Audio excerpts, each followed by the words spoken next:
Welcome to the Sage Verse, with real works and true words. Patterns of recognition leave your brain converged. Time is irrelevant when the thoughts of impediment corrupt your soul with mind-numbing nemesis. The sage's way is where the truth hits the page.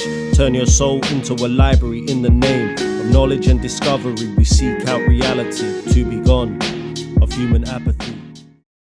Welcome to the Sage Verse, where we explore the pressing questions of our age. My name's Jason, and today I'm joined by a good friend of mine and fellow founder of the channel, Hermes. How you doing today, man? Very well, thank you for asking, Jason. This is the Sage's Way podcast. How are you doing, Jason? Yeah, I'm doing great, thanks. Just spending my Sunday afternoon on the podcast with yourself. Can't ask for anything better. So, what is the topic that we're going to be discussing today, as it's your subject today?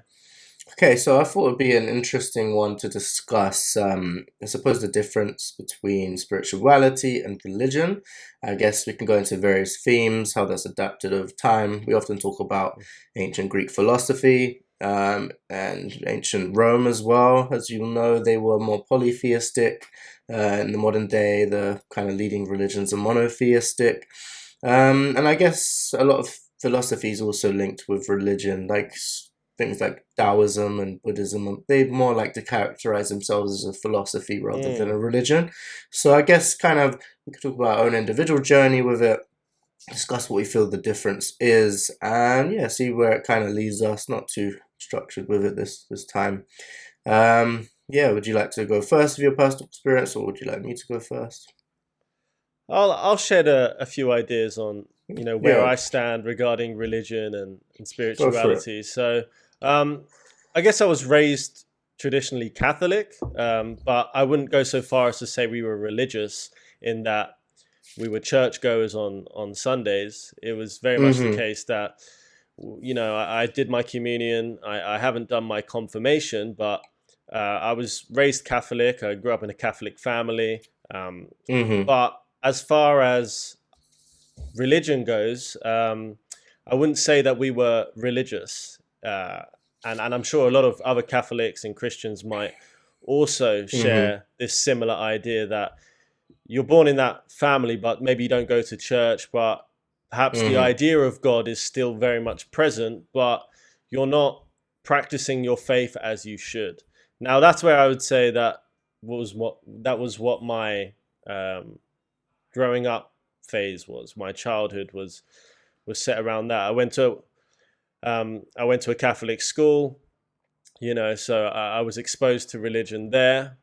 But as Catholic schools go, I don't know about other schools, but perhaps faith isn't as embedded into the individual's mind as much as the purpose of it was. So, perhaps school children aren't as religious as the school intended them to be, but it was an experience regardless. Now, where that's taken me now, and my definitions of religion and spirituality, I would say that I'm still a Christian. I still fundamentally believe in God after battling with agnosticism. Just my understanding of nature and reality lends itself to believing that there is some kind of purpose to this world besides, data just being there and having no meaning beyond that. So that's where I stand in terms of my stance. But as far as a practicing Catholic or Christian, I'm probably in a similar boat with others that aren't as practicing. But with regards to the differences between spirituality and religion, well, I would say that spirituality is very much more a personal discovery that kind of tries to abandon the collective of a church, right? Or a religion seems to be, in the eyes of those who are more spirituality based, a kind of a collective or a conglomerate of individuals that share this belief in some kind of God that is often defined by a I don't know, maybe in the Christian tradition we have Jesus Christ, the Holy Spirit, and Mm-hmm. God Himself, the Father. So spirituality would be a much more internal, inward respect and oneness with nature. I'm sure there are many different other definitions of spirituality, but it's much more personal. Whereas if you're religious, Mm. you're practicing within a structure that has been defined, whether it be Islam, uh, Christianity, or whatever. Guess you can see it So as when we discussed the matrix the last time. Like it's kind of one is a set up matrix, and the other isn't. yeah. Just that structure. Okay, well, thanks for sharing your experience. I'll go a little bit into mine. Similarly to Jason, I was born into religion, as most people usually are. Mine was also Christianity. It was more Orthodox Christianity, which is usually where Greeks and Greek Cypriots tend to lie. Yeah, so I was christened, kind of born into that faith, never really questioned it. Again, my family wasn't overly religious. I'd say the only religious person in my family was my grandmother, and I used to go to church with her occasionally when I would spend time with her. Um, but again, my Greek speaking skills weren't overly strong, so I never really understood what the priest said. We usually found it very boring, and yeah, just it didn't really speak to me in any kind of spiritual way. So I didn't have like I guess a strong connection. It was just another label, I suppose, for me at that time. And I guess as I became a teenager and I started on that kind of journey of questioning things, questioning myself. Um, I would say, yeah, I separated from Christianity at a younger age, and I suppose I then labeled myself as an agnostic. I guess what caused that was, um, like I said, I was on a kind of journey of searching, of yeah, trying to question, understand what my labels mean, I suppose. And I remember there was two things that really stood out Mm. for me when I was younger, that I guess made me separate from my religion. One was I don't know if you've seen it. It was Stephen Fry. He was being interviewed and he was talking about God. Yeah, I think that went pretty viral. It was a lot of people on I about. I I remember vaguely, but I know Hmm. the theme. I know the theme, and Yeah, I've got a little quote here I can read on that. Also, George Carlin, he was one of my favorite comedians. He yeah, yeah, laid into like the Christian aspect of God as well. yeah. He So was I think just those a two typical cynic. themes. Yeah, yeah, very much so. So yeah, I'll read the Stephen Fry one. I've got that one here. Stephen Fry was asked what he thinks about God. Um, he said his response was, what would he say to God if he got to the gates of heaven? His answer was, how dare you create a world in which there is so much misery that is not our fault? It's not right. It's utterly, utterly evil. Why should I respect a capricious, mean-minded, stupid God who creates a world which is so full of injustice and pain? He would then say, bone cancer in children? What's that about? Because the God who created the universe, if it was created by God, is clearly a maniac, an utter maniac, totally selfish. We have to spend all our life on our knees thanking him. What kind of God would do that? Yes, the world is very splendid, but it also has insects in it, which its life cycle is to burrow into the eyes of children and make them blind. They eat outwards from the eyes. Why? Why do that to us?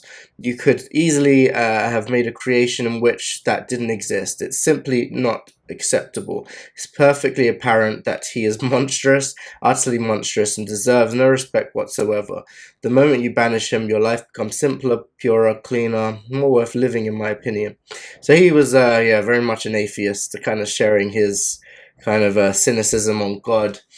Mm. He did it actually in that. I remember in that interview, he also spoke on the Greek gods, and he actually has a book where he shares the story of the Greek gods, and Yeah, he's I know. actually, I haven't yeah. read it, but I think I maybe um, I've definitely come across it. Yeah, I can't his remember the book was name though called exactly. Mythos. It's kind of Yeah. retelling the story of the Greek gods, and he seems quite open and accepting of polytheism, but he just didn't like the idea of a overarching creator god in which he's in charge of everything.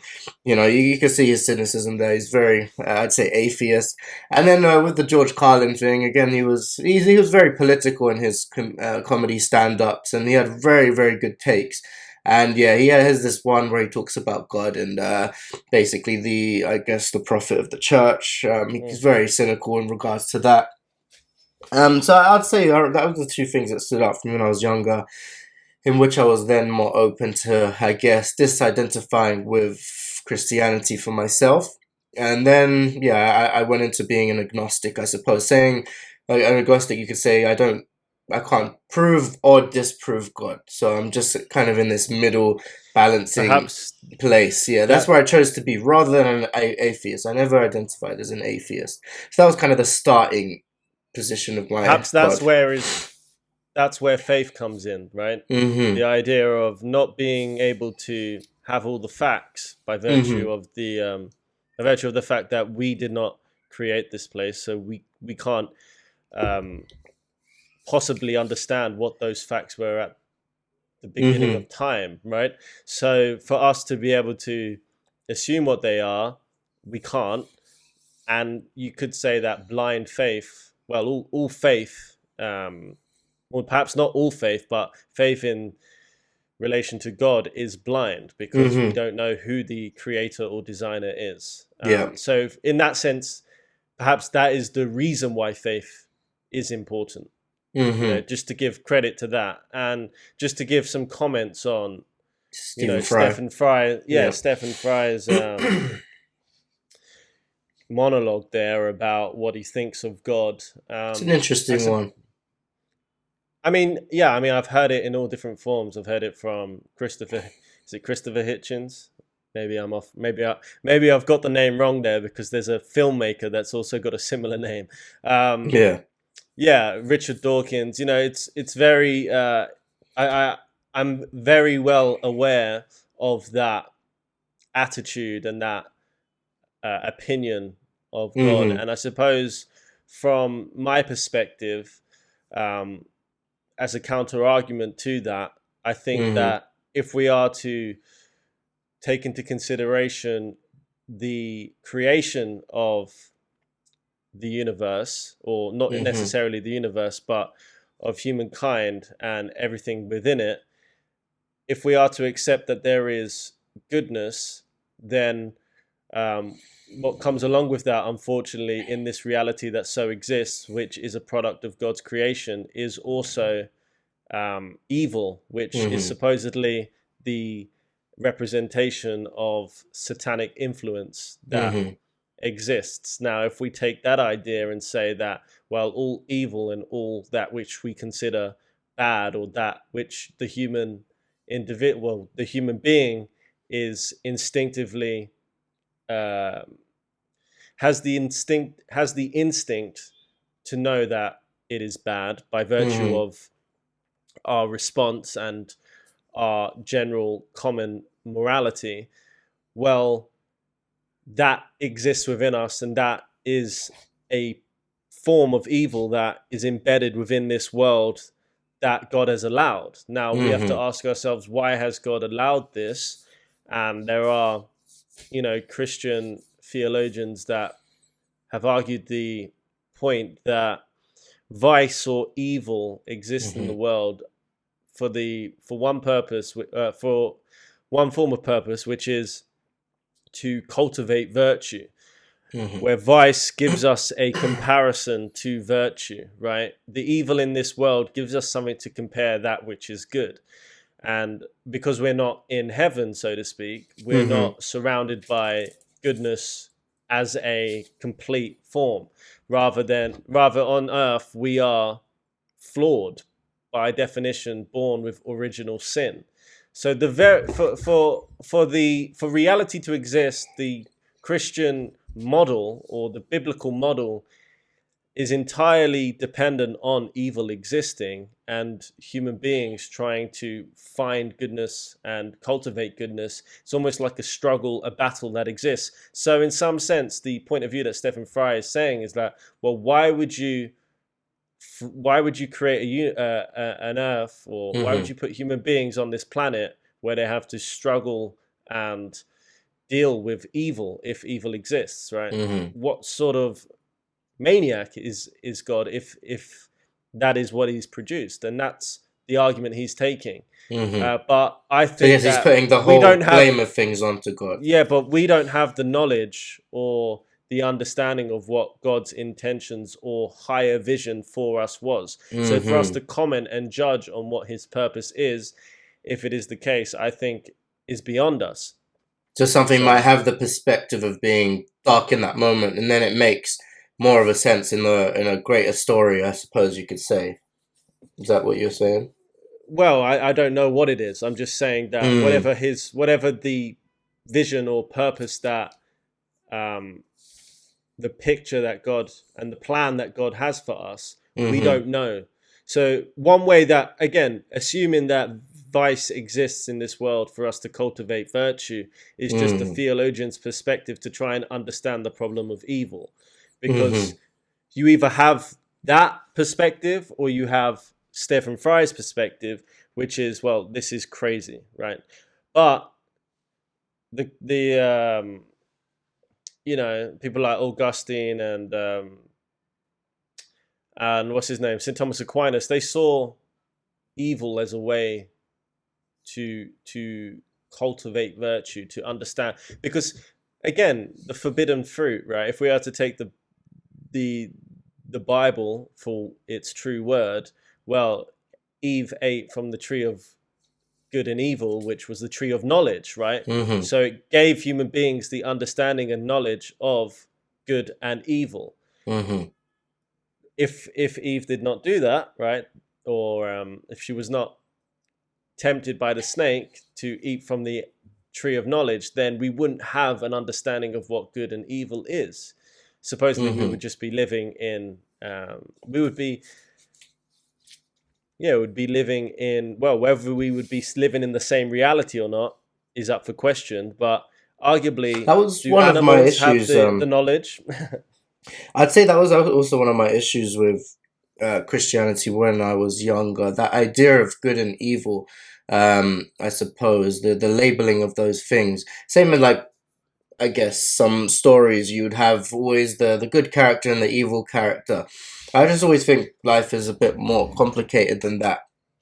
In the aspect of, like, what I didn't like about it, I suppose, is you know, to, I guess, bow down and apologize for, I guess, the mistakes we make as eternal sinners, you know, to try and kind of, I guess, beg forgiveness in that way, to try to, I guess, gain that purity again. I don't know, it was very self-condemning for me.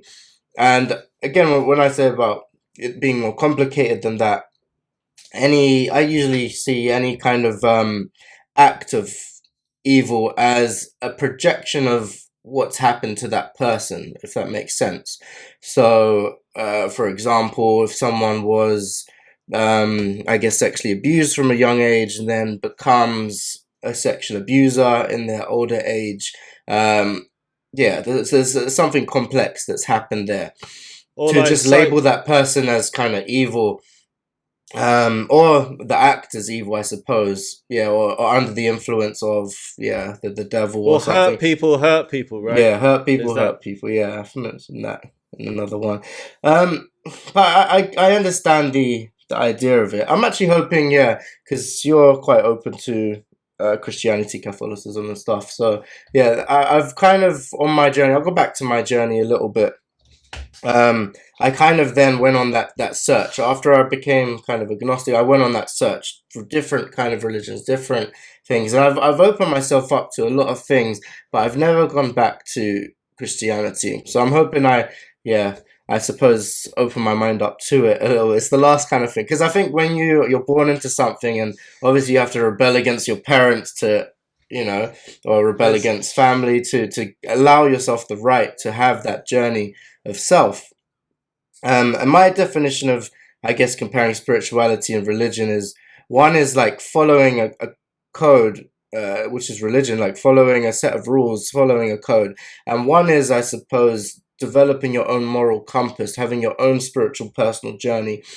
And yeah, I think being agnostic initially opened myself up to that, because I never labeled myself as an atheist. I think that's important. I think atheism is like an anti-belief. It's not a belief in itself. It's a rejection of something, just being very stubborn, held in your belief. Agnostic is more just saying, I don't know, And Socrates said, like, wisdom is knowing how little we know. So, yeah, I think that was good starting ground for me. Well, and yeah, go on. I remember Socrates was asking the question whether or not virtue, if virtue is knowledge, is it a form of divine knowledge, right? Is it this understanding, this higher understanding, or this higher awareness of the goodness of human beings, right? Virtue standing as a form of divinity, which I think is a pretty interesting phenomena, especially when you look at the cardinal sins, and you look at those being an example or an exemplification of satanic ideals, almost, right? The highest forms of evil in comparison to the highest forms of virtue. Is that the seven deadly sins? Yeah, so greed, lust, wrath, pride, gluttony, right? Pride, sloth, and sloth, and we can see these manifestations in our own lives, and whether or not these are just that's something I've always quite connected with Christianity, is usually the seven deadly sins. That's always spoke to me. Let me just I just want to finish this idea that whether or not they are observations of human beings on our behavior that we've categorized, or whether or not they are it is insight into some kind of higher form of information, right, which shows like the different states. That's like those are obviously negative states, but we've defined them as negative states. Who is that? Who is it to define them? Is it do you know what I mean? Is it beyond our knowing? Are we right to define it as a negative state? And the same thing, honor and courage, like or justice. Positive. The only issue I find with that kind of demonization of, I suppose, an idea or an action, or sometimes it has the opposite effect. Like taking lust, for example.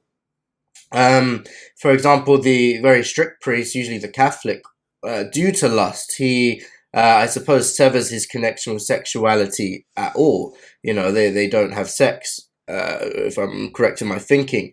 And one of the biggest criticisms of Catholicism is the shadow, I think, that was caused due to that demonization, and that is certain priests and high-level priests being child abusers, which has come out many, many times.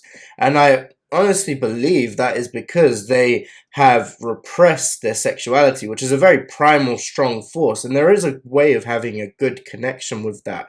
Whereas just completely, I suppose, attempting to sever it and, just demonize it, it's going to come out in ways in which you don't expect, or, you can't stop such a strong primal force, if that makes sense.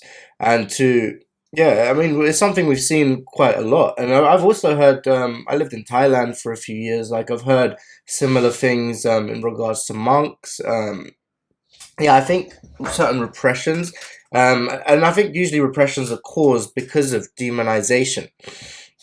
That was also, one of the earlier ideas which kind of turned me off of, Christianity, because, I just wanted to understand that journey, because it's more complex than that. I think most things have a shadow, and most things also, can be practiced in a good way. But if you look at it through a single scope of, evil, then usually you'll cause yourself to repress that rather than trying to transmute it and do it in healthier ways, if that makes sense. Be your response to that?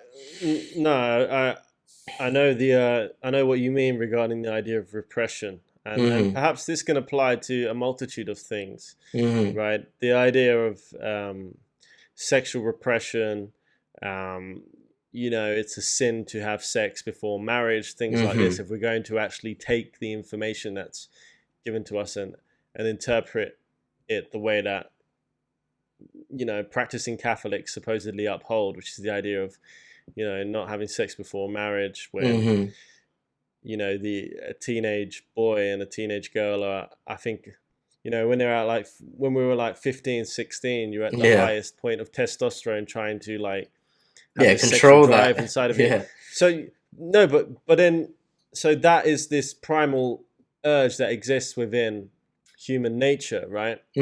Now, if that is true, and and if we are to observe reality, that is certainly true. We see that across the board. Then the divine knowledge, or the virtue that is supposedly perpetrated, that says, well, you shouldn't do that because X, Y, and Z, it's not right, it's not virtuous, it's not moral to behave in that fashion. Well, isn't that just a testament to existence in the first place? Because, well, justice, or God standing as a figure of justice, has basically put us on this planet with a struggle to go against our true nature, or our human nature, right? To our desires and our human desires. We are told to cultivate temperance, which is, again, another virtue, right? And restraint. But at the same time, these restraints and these forms of repression create their own problems to a certain degree, where we find other avenues to express these. I mean, don't get me wrong, 100%. Like, ideas. lust is real, and of course it is. Pornography is one of the biggest industries in the world, and it capitalizes off that human desire and need. And I think it can, if left uncontrolled, it can manifest in very dark ways, which we've seen, a lot of. And you could say it's very difficult to live godly in an ungodly world, right? Perhaps literally, yeah, absolutely. The societal environment dictates whether or not it's difficult, and the grade of difficulty, right? Yeah, because if there's also practices. Sorry to interrupt, but there's also practices in which sexuality, they paint it in a very kind of light way and almost a spiritual way. I mean, it is a spiritual act at its core. If you look at it, it's the creation of life. That is the root of what the thing is about. What could be more spiritual than the creation of life? And I know in Indian Hinduism tradition, there's tantric sex, something I've read about and practiced myself. Also in Taoism, there's a similar kind of practice. So that's what I mean. It's about redirection and kind of, understanding the totality of this thing, and, having a certain level of control. But I suppose not, I guess repressing it altogether because of the dark side, if that makes sense. That's where I think I see issue, and I think that causes issues. Yeah, I suppose there's a sensitivity towards sex. I'm interested in the idea it's very taboo. The origin, but I'm interested in the idea of how the sensitivity originated. For what reason does it exist? Because by asking the question, why does the sensitivity exist, we gain insight into whether or not there is any consequence to exploiting that. Right, the desensitization of sex. How does that impact us as individuals? Right, if we become exposed to pornography and all these different things, and sex is no longer a sacred act, but something that is shared between a multitude of individuals and chucked around. And does that make it difficult to form higher bonds between individuals? Does that then have a consequence on society as a whole? Does that then have collateral effects on other aspects of society? And then we get back to the drawing board and say, well, have we kicked God out of our world? Right? Because there are many different ways you can look at it. But absolutely. If I can quickly throw on that to kind of cap off this subject so we can move on, and we're stuck in one thing. But I read a book, it's by Osho, Love, Freedom and Aloneness, and he spoke of how sex is used to control people. And he actually had said in the book that the politician and the priest work hand in hand in the corruption of sexuality of the youth. and yeah, in general, and that religion and the pornography industry actually work hand in hand. So then I was quite confused by that statement because they seem like polar opposites to me. Well, they So are. yeah, but then through the further kind of his explanation, and then I actually started researching studies to kind of try and understand what he was saying. Um, and if you look in America, the most religious states are actually the ones that have the highest pornography subscription. So it's quite funny that that they're attempting at the like you said, the Well, temperance, the control, to and by due to that suppression, it actually causes well the perversion or the acting out in an unhealthy way. to just counter your point there for a second. There's Hmm. the idea that, well, the devil does not go where there is evil, right? The devil wants to Corrupt the target good. those that are Okay. Yep. Yep. Yep. I practicing hear you. virtue, right? So there's I, that point. all right. Moving Um, on from this point, though. yeah. I was gonna like yeah, so I was at that stage of my life, the kind of agnostic, kind of open, and Mm. also Stephen Fry mentioning the Greek gods. I ended up reading his book, and I started researching, I suppose, Greece, and when they were at their heights of philosophy, creating democracy, they were polytheistic. They had the Greek gods. Same with the Romans when they were at their heights, they had their own array of polytheism. They had their own gods. Same with the ancient Egyptians. So this idea of polytheism kind of spoke to me, and I wanted to kind of, I guess, yeah, go on that search a little bit more.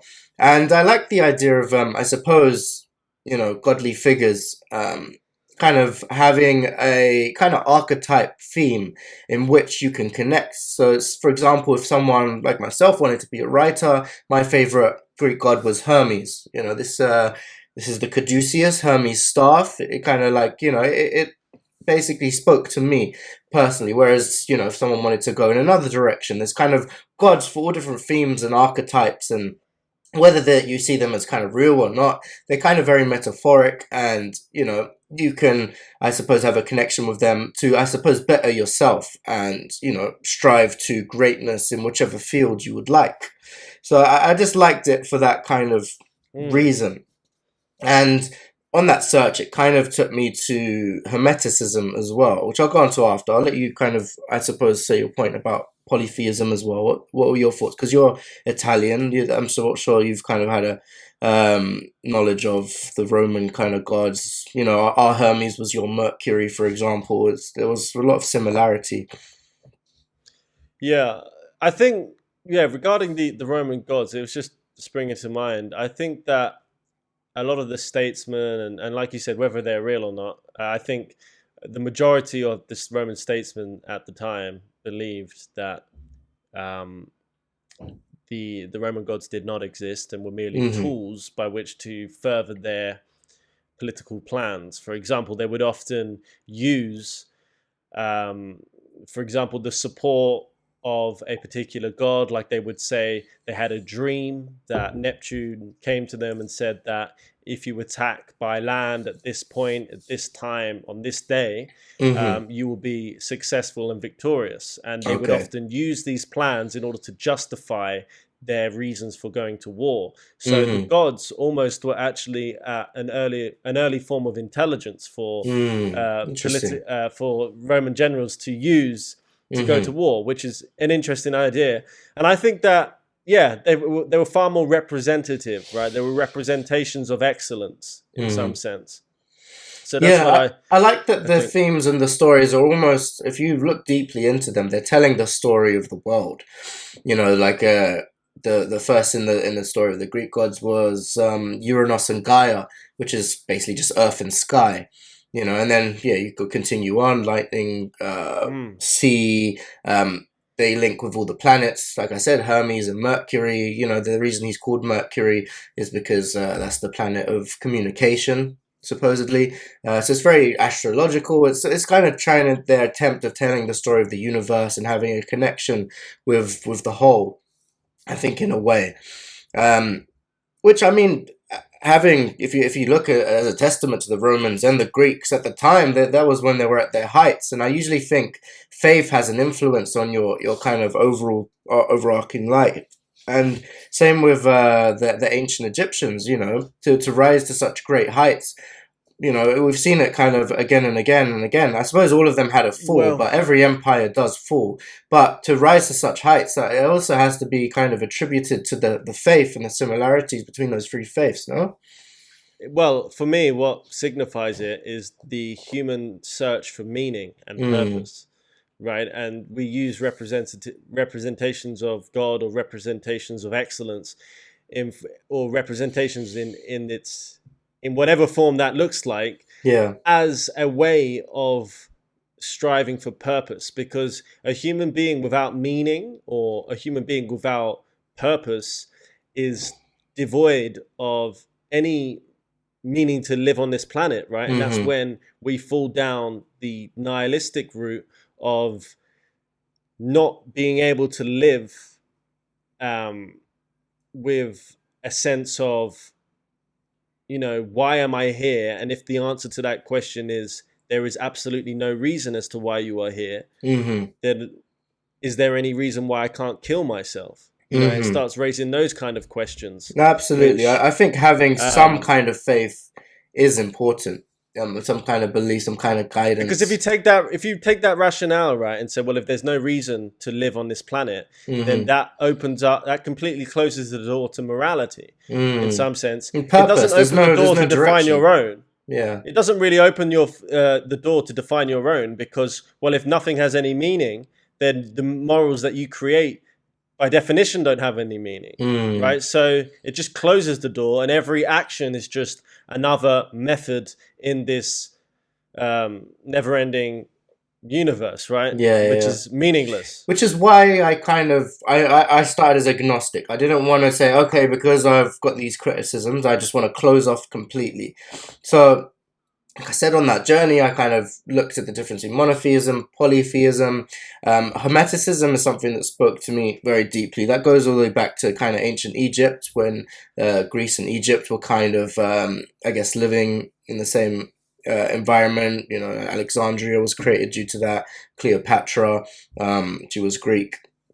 So there was a kind of connection, and I suppose Mm. the Greek god Hermes, Hermes Trismegistus was a prophet that lived 8,000 years ago. Like, it's very, very old kind of understanding. Apparently, there was a emerald tablet that was discovered in the pyramids, which kind of had where all alchemy is based on, the kind of inscribing the understanding of the world and the universe. And then there's this book, The Kabbalion, which talks about the seven Hermetic principles and laws, which, again, understanding the idea and the laws of nature. It's just something that, yeah, was very much interested to me. So that was the first Well, label I allowed yeah. myself to have after Christianity. Well, there was an interesting Egyptian proverb, which was the quickest path to truth is through nature. And I Mm-hmm. suppose from the perspective of what exists independent of human creation, well, that is only nature, right? Mm-hmm. That is all we have that we haven't actually created ourselves. So that's almost like God, right? That's Mm-hmm. the true value of what we have and what we could possess: our health, Mm-hmm. our family, our friends, our internal values and virtues, and things that, unfortunately, what we create, technology, can never replace what nature gives us. Yeah, And absolutely. that I applies to 100% agree. everything. Vegans. No, I'm Mm-hmm. but yeah. Nah, I hear you. It's vegan meat. That's kind of going against nature in a way, I suppose.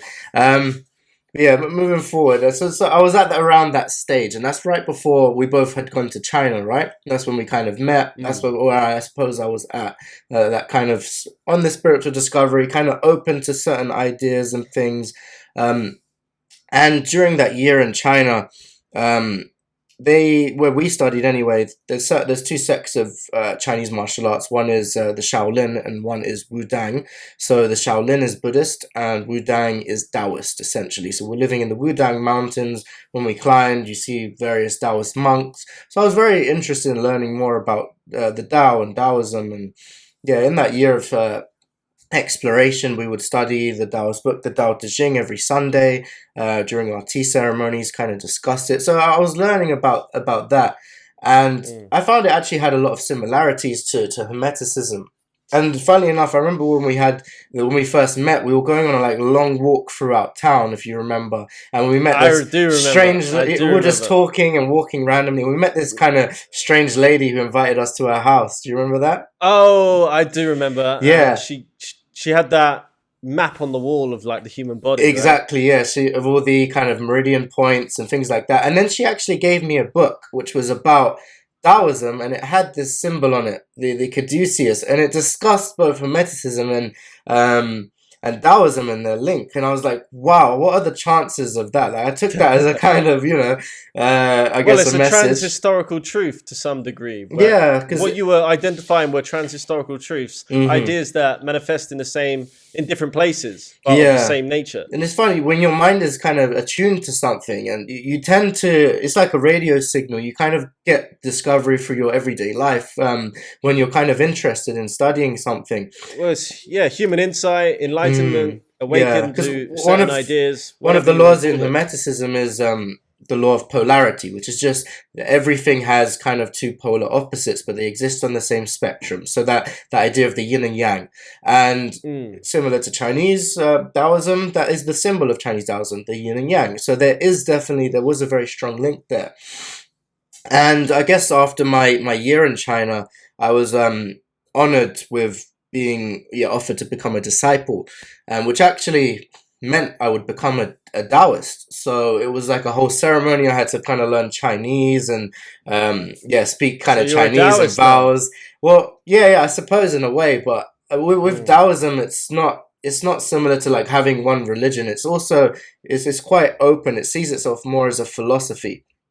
And yeah, no, Yeah. absolutely. I have a strong connection with Taoism, and it's very much served me in my life and daily practice and things like that. And after China, I had lived in Thailand for 2 years. That's kind of, I suppose, the end of my spiritual journey so far, in which I met my wife, had my daughter, and that Thailand's very much a Buddhist nation. And while living in China, I had grown my hair very long. As you know, with Taoists, they believe like holding your energy in your hair. They kind of let their hair just grow and grow. Whereas Buddhists, I kind of started learning more about Buddhism when I was in Thailand. They shave their head as a form of or as a symbol of rebirth, almost being reborn into the moment, being kind of. So it was quite interesting. And yeah, as my wife was Buddhist, I learned more about Buddhism. I actually had my hair shaved by a Buddhist monk, and he buried my hair under I a remember banyan that. tree. Yeah, so that was an interesting experience to say the least. So I guess yeah, I like to see myself very open, and the idea of omnism is that all religions and all spiritual faiths hold a form of truth. Rather than it being this war of my religion's Well, better they than all your try to religion. express truth. Yeah, they all Yeah. try to express truth, Mm-hmm. and perhaps some get it right, some get it more correct than others. Maybe Mm-hmm. some completely But there's that miss the universal wall. But truth, then, right, that goes kind of throughout all of them in yeah, a way. And yeah, with that idea, it kind of forms more of a connection rather than a separation. Because when I was younger, also that was one of my issues with religion is that it kind of separates people in a way. These labels separate people. Um, but changing that perspective, it could be a connector of people. Wow, these two things we have very much in common. This kind of guidance for temperance and so that's why I try to see myself now. It's quite very open. I've even practiced Ramadan before in Islam. Like I wanted to just have that, I guess, experience of um, very strict intermittent fasting away from food. I believe they do it as a way to empathize with people that don't have food. And I was actually mm, I felt I'm almost spiritually connected when I was meditating during that month. So it was an interesting experience again, to say the least. But yeah, that's a monotheistic religion as well. It has very similar characteristics as Christianity, although at the time I wasn't monotheistic and I was still a little bit anti, I suppose. I mm. allowed myself to have that experience. I'd say the only thing I haven't allowed myself to go back to yet would be Christianity, and that is only because that was the first, I suppose, when you rebel against something. That was the first thing I rebelled against as a young age. So yeah, I haven't gone back there yet, but I'm open to it. I think Yeah. everything has something they can show you, essentially. Exactly, and I think that would be a great comment to end on. The idea that all these religions and all these traditions, they are all trying to express truth in some shape or form, and that is, in essence, what connects all these religions, is this desire that human beings have for understanding truth, or understanding life and the universe. Why we are here. Yeah. The meaning of life. Yeah, I'd say the same thing. There's also, I'll say with what you just said, there's this interesting movie, I don't know if you've seen it, it's called Life of Pi. It's a really good movie. I'd recommend it. It's about kind of an Indian boy who his father owned a zoo, and they were moving to a different country, and he kind of ended up getting, the boat sank, he ended up getting stranded with a tiger on a boat. So it's an very interesting story. But in the kind of earlier stages, he was also kind of going through this exploration. He was very interested in Hinduism, but then he ended up meeting a priest and getting interested in Christianity, and he almost had like multiple faiths. He was Hindu, he was where Muslim, he might Christian. Come across conflicted, but it's not conflicted in the sense he just kept all of those faiths. They all had a meaning near and dear to his heart. It was quite interesting to see. That's what kind of, I guess, allowed me that same idea to kind of go on that journey. And I'd invite all the viewers to also, I suppose, go on that journey. If you'd kind of feel, it's not worth it just having kind of a label for you, you're born into, you have this label, you're not really practicing, kind of where me and Jason started off. I think the practice of faith is amazing, and it's changed my life in my own way.